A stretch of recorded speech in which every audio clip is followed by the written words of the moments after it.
വില്ലനെ കൊല്ലാൻ വേണ്ടി പറ്റിയ പോലെ തോക്കോലെ ഇവിടെ ഉണ്ടായിരുന്നെങ്കിൽ ഞാൻ സത്യമായിട്ടും മോദിനെ കൊന്നേനെ ഉറപ്പായിട്ടും.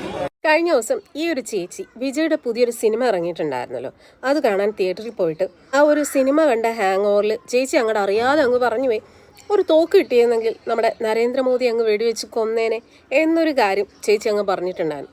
ഇപ്പം അത് നല്ല രീതിയിൽ അങ്ങ് വൈറലായി കേട്ടോ. ഇതങ്ങ് വൈറലായതോടെ ചേച്ചിക്ക് ഇരിക്കപ്പുറതിയില്ല, ചേച്ചി ഒളിവിപ്പോയി. കാരണം സോഷ്യൽ മീഡിയയിൽ ആൾക്കാർ ഇത് എടുത്ത് വെച്ച് അങ്ങ് ചേച്ചീനെ പൂരത്തെറിയാണ്.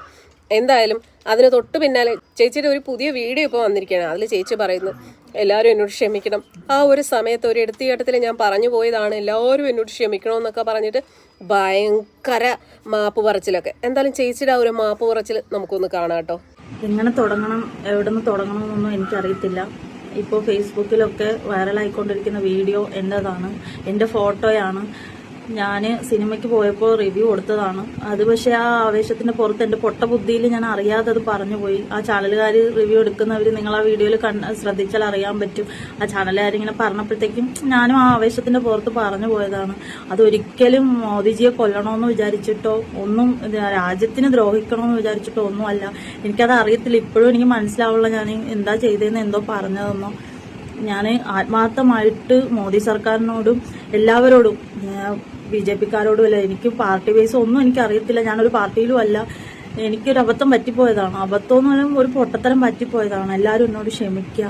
എന്താ ചെയ്യേണ്ടതെന്ന് എനിക്ക് അറിയത്തില്ല. ഞാൻ വല്ലാത്തൊരു മാനസികാവസ്ഥയിലാണ്. എനിക്ക് പുറത്തിറങ്ങാൻ തന്നെ പേടിയാവുകയാണ്. എനിക്ക് ആരോട് സംസാരിക്കാൻ തോന്നുന്നില്ല.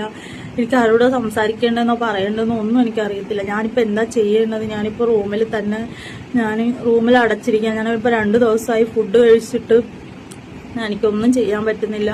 നിങ്ങളെല്ലാവരും ഇത് എന്താ എത്തിക്കേണ്ടവരിൽ എത്തിക്കുക. അത് വൈറലാക്കിയതുപോലെ തന്നെ ഇതും പറയുക. കാരണം ഞാൻ അറിഞ്ഞുകൊണ്ട് ചെയ്തല്ല, ഞാൻ മനഃപൂർവ്വം പറഞ്ഞതല്ല, ഒരിക്കലും അല്ല. ഞാൻ സത്യമായിട്ടും പറയുക, ഞാൻ മനഃപൂർവ്വം പറഞ്ഞതല്ല. എൻ്റെ പൊട്ട ബുദ്ധിക്ക് ഞാൻ അറിയാതെ പറഞ്ഞു പോയത്. എല്ലാവരോടും ഞാൻ ക്ഷമ ചോദിക്കുന്നു.